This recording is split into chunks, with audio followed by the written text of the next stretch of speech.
Hi, this is Wishop, and this is your March Oracle reading, which is part of the set of sort of mix and match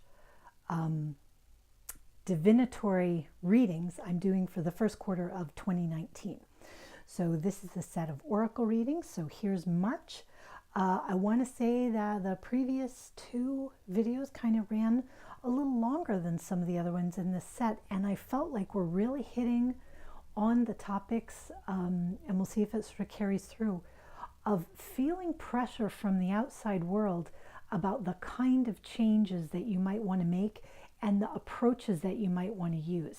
Because in order to come up with a perfect custom approach for yourself, it might mean that whatever changes you're making or developments you're doing, you're not picking from a predefined menu that other people are going to recognize or necessarily approve of or even be doing themselves.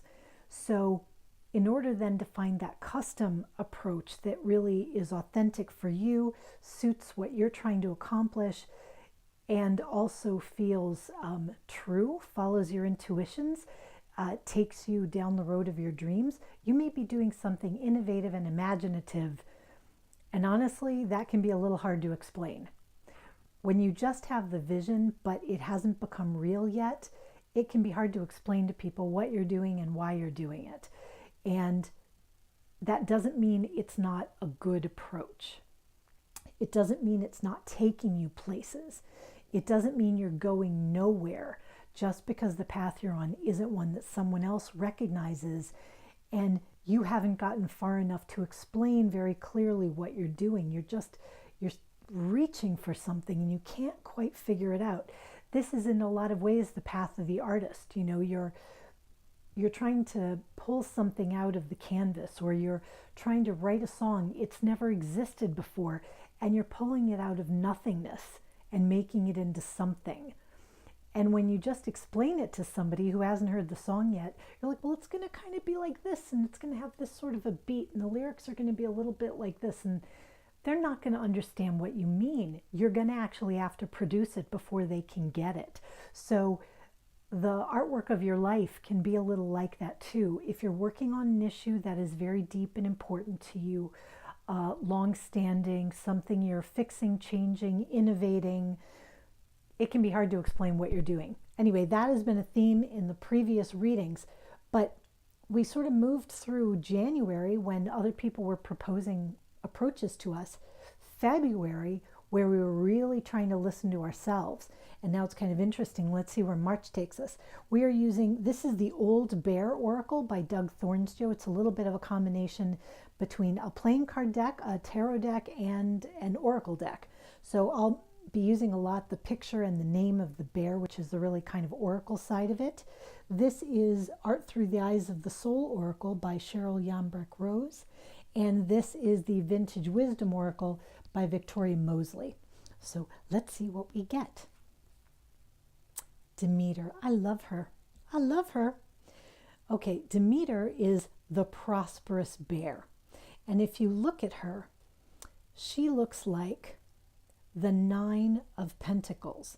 Here she is. She's got beautiful clothes. And these are actually antique bears that I believe many of which were owned by the creator's mother. So these are like well-loved antique bears that are used for the Old Bear Oracle. And she has this bird, you know, she's got the hunting bird on her hand. She has the name Demeter. Often this card will get tied in with earth signs, Virgo especially, and Demeter is the goddess of grain. We've got the prosperous bear. So we really have this idea in the picture and the name of her being well off. One thing I like about this, and the creator may flinch slightly, there's been a correction to this deck because when it was first made, the diamond, you see this is a 9 of diamonds in the playing cards, the diamond is actually missing from this card. It's the only card where that was an issue, and when I got the deck, I noticed it. Now this is a card that is particularly close to my heart, So it didn't bother me at all that it was special, that it was set apart from the deck. But the creator actually has made the change, so it's now got a diamond on it, and actually sent me a replacement deck, which I have intended to give away on the channel because I want to keep this special first run deck. But so one thing I know about this card, of all the other 52 in the deck that I have, this one's unique. To everybody else, it seems like it's missing something. It's missing the diamond. But to me, it makes it special. To me, it makes it worth more. So this is exactly the idea that I've been talking about in the previous readings, which is the idea that your value and your self-worth and even your prosperity, this is a very material card, so it can have to do with things like your job, your health, your surroundings, what you do in your day-to-day life, the kind of service that you provide, the kind of value that you have in your community, this kind of thing. Very earthly type things, what you do with your time. She is prosperous. I don't have to see the diamond printed on the card to know that she's doing great. And I really think that's what the previous readings were kind of about. You don't have to get that stamp of approval from the outside if on the inside you're feeling great. It's going to glow from within. I've got so many other symbols besides that diamond on the card to tell me she's doing great. Beautiful garden behind her, lovely clothes. She's got a wonderful name, a wonderful tagline. I have everything I need to know that she's exactly where she ought to be, that she is fulfilled and that she's self-sufficient. And another great thing about this card, which I really like for seeing in March, is that this card, this character typically has enough to go around.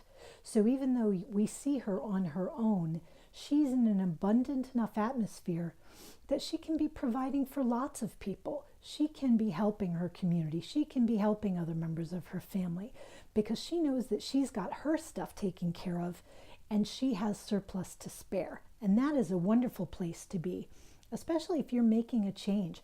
So if you're making a change and maybe it started a little rough or rocky, and maybe by March, some of your friends or loved ones who made changes in different ways are feeling sort of deflated, or they might be feeling like failures. They might be feeling like they didn't do well enough. And maybe this is a time when you, if you have taken a little bit of an unorthodox approach, can tell them not to feel like failures, or not to feel like failures in a bad way, to feel like failures in a good way. You know, like that, I think it's the Edison thing where, 10,000 tries to make the light bulb wrong taught him 10,000 ways you can't do it. So the idea that you can come into this position in a spirit of independence and self-sufficiency that allows you to reach out in grace to other people who may be feeling more like, I made that resolution, I made that vow, I've failed again, I stink, I'm a terrible person, I'm never going to be any good. And you're like, wait. No. Don't kick your own butt like that. Don't be so hard on yourself. This is a process, and you're making progress by learning what doesn't work for you. So let's see what we get here. Seek the guide with noble ideals. I like that. This is Arthur, the Arthur continuum. So this is King Arthur on a white horse. Pretty noble picture. And playfulness. So we have this gorgeous butterfly nymph sitting on a mushroom in a lovely garden. And we also have the idea that this bear is a teddy bear, so really is a toy. So let's see what it says about seek the guide with noble ideals. Okay. The meaning is meditate on a historical or mythological figure that has personal significance to you. This may trigger past life memories and help create your own neo-mythic story. So what happened was the artist was wandering and suddenly felt Arthur's presence all around her. And she picked up a rock, an old Roman paving stone, and then started to hear hoofbeats. The sound was there, and it was the sound of Arthur sort of coming through, like his arrow was bleeding into hers. So the idea here is that where we've got playfulness and we've got Arthur on the horse and we've got this toy, that your goals can relate to a fictional character, which I think is great, can relate to a mythological figure. Because the idea I was mentioning in the January reading about the idea that we are given models, from Instagram or from a magazine, or here's what you have to look like. And that is what's in the shop window. In fact, I'm even going to show you, this is from the January reading, Temptation. Here's the shop window, and here's what's in it. So here's what you're allowed to choose from. And I'm saying this is a little square window, and there's only so much display space. You don't have to choose your dreams from what's in that shop window. And this idea that you can seek the guide with noble ideals, to me is saying you can pick your ideals, pick your dreams from anywhere you want. If you find more inspiration from a cultural tradition that's not your own, from a fictional tradition, from, an anime character that you like, if you find inspiration there and the inspiration is noble, meaning it's nourishing to you, it has in it the seeds of good things, then you should use it. And you shouldn't worry what anyone else says. And actually, this can be a big deal. One thing I'm going to mention, because Arthur is seen obviously as very much a cultural hero, a culture hero, as well as a mythological figure, but a culture hero for the UK. In Celtic and Welsh mythology, we have similar characters. So we have the history of Britain, which includes Arthur, obviously. And the idea is that what if you have no background to any of that, but you love the stories of King Arthur? Is there anything wrong? There's been this sort of feeling around the idea of appropriation, that you cannot admire things from other cultures, that somehow by depriving them of the admiration and the devotion and the attention and your research and your consideration that they deserve is somehow respectful to them. And I don't understand that. And it doesn't make any sense to me, also because I come out of an artistic background, and artists steal. Get inspiration from each other. To see something and to think it's beautiful and to be admiring of it and publicly admiring of it is a wonderful thing. Good ideas are meant to be spread. The idea that, you have a better mousetrap, and because your culture is different than one where they don't have a better mousetrap, they're not allowed to use yours. Like, what is that about? Like, how is that in favor of human progress? How is that in favor of elevation of the human spirit and of creative potential? How does it foster the unique contribution of each one of us by making lists of things that we're not allowed to be interested in, that we're not allowed to care about?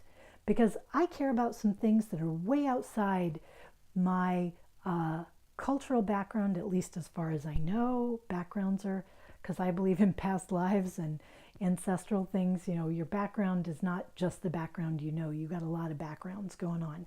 But anyway, there's nobody in my family who would recognize my attachment to some of the things that I'm really attached to. And I don't care, because these things have been very good for me. They're good for me, they're nourishing to me, they make me feel great. And I think they're worth, therefore, holding in my heart.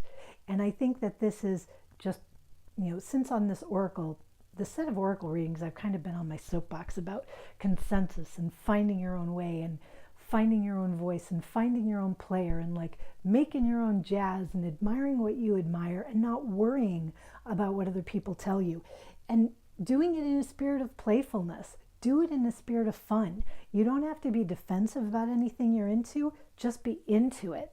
Just be into it with enthusiasm. Just love what you love and just be excited about it. That kind of passion really catches on to people. And it becomes hard for them to tell you no when they see the sincerity of your affection and your attention for things. So anyway, that's kind of what I see here. Like, find whatever your inspiration is. Don't worry if someone else doesn't recognize it, understand it, share it. Big deal.